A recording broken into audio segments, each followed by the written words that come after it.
Hello friends, चलिए जटिल साझा का एक और नया क्वेश्चन लेके मैं आई हूँ आज अपने चैनल पर।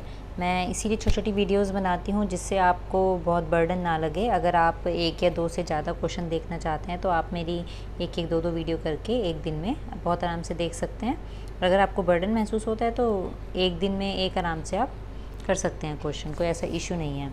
चलिए, अब लैंग्वेज तो आपको लिखनी ही है हर क्वेश्चन में, बट अभी स्टार्ट करते हैं। ये वाला क्वेश्चन देखते हैं इसमें क्या डिफरेंट आइटम है, ठीक है ना। देखिए इसमें क्या लिखा हुआ है। सबसे पहले एक व्यापार 4000 रुपये से प्रारंभ करता है। 4000 रुपये लगाए उसने किसी भी व्यापार में, ठीक है। 4 मास बाद, 4 मास मतलब 4 महीने के बाद, ये वाली लाइन है। 4 मास बाद 3000 रुपये लगाकर साझी बन जाता है। इसके 2 महीने बाद, 2 महीने बाद ग भी आ जाता है। किसके? ख के 2 महीने बाद आता है ग। 5000 रुपये की पूंजी वो भी लगाता है। वर्ष के अंत में उन्हें 1020 रुपये का लाभ हुआ। पता उन्होंने लाभ को आपस में किस प्रकार बांटा।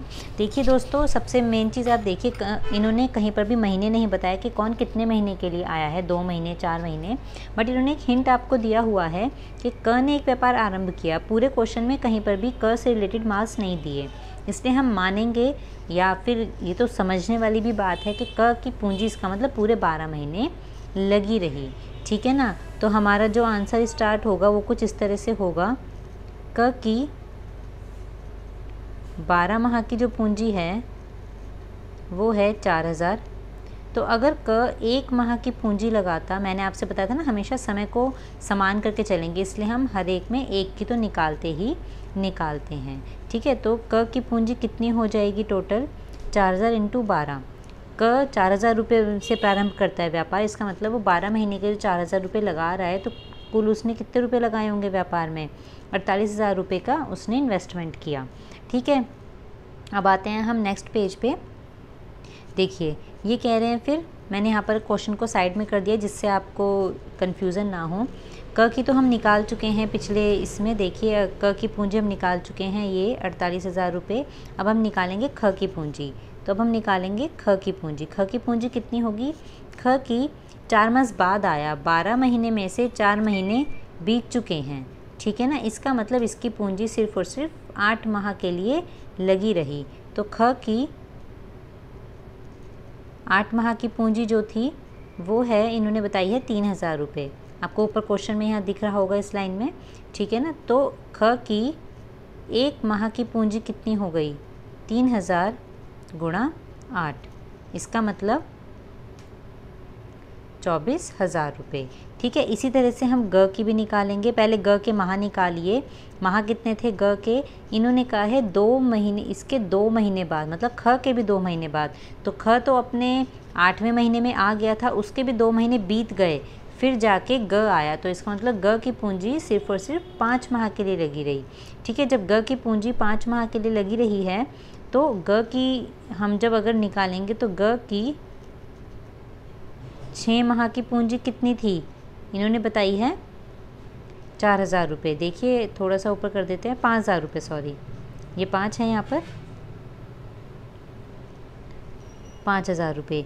तो इसकी 1 माह की पूंजी कितनी होगी?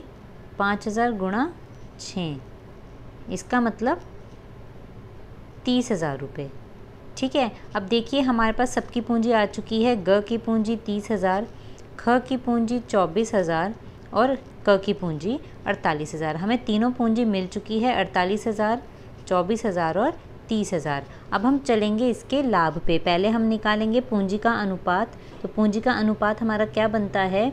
48,000 अनुपात 24,000 अनुपात 30,000, ठीक है। मैंने आपसे बताया था जब जीरो कॉमन होती है, जितनी ज़ीरो कॉमन है उन सबको आप इग्नोर कर दीजिए।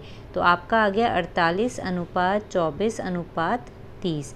अब जब आप इसे सबसे छोटी फिगर में लेकर आएंगे तो ये 8 अनुपात 4 अनुपात 5 में बटेगा। आप किसी भी एक पहाड़े से ही इन सबको काटेंगे, ठीक है ना। तो ये 6 से कटा हुआ है, 6 पंजे 30, 6 चौक 24, 6 अठे 48, ठीक है। अब आपका अनुपात आ गया है तो आपको अब क्या निकालना है? आपका अगला स्टेप है अनुपातिक योग। अब इन सब का जब आप योग करेंगे, 8, 4 और 5 का योग, वो आपका योग निकल कर आएगा 17। ठीक है ना। अब आपको लाभ दिया हुआ है यहाँ पर, तो आपका कुल लाभ कितना है?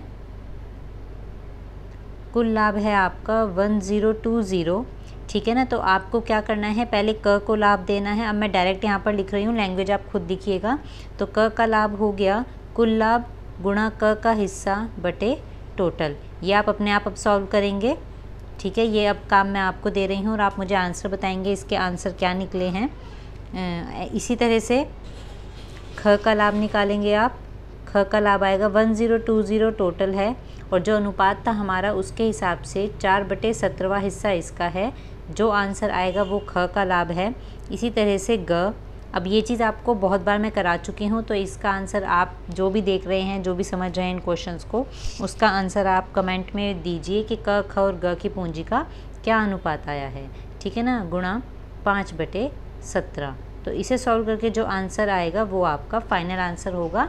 तो हमने 1020 रुपये के लाभ को क, ख और ग में बांट दिया है, लेकिन कितने रुपए आए हैं, जो भी मेरे इन वीडियोस को देख रहा है, समझ रहा है, वो बताए कमेंट करके कि इनके कितने रुपए आए हैं। I will tell you the answer. Okay, thank you, bye bye.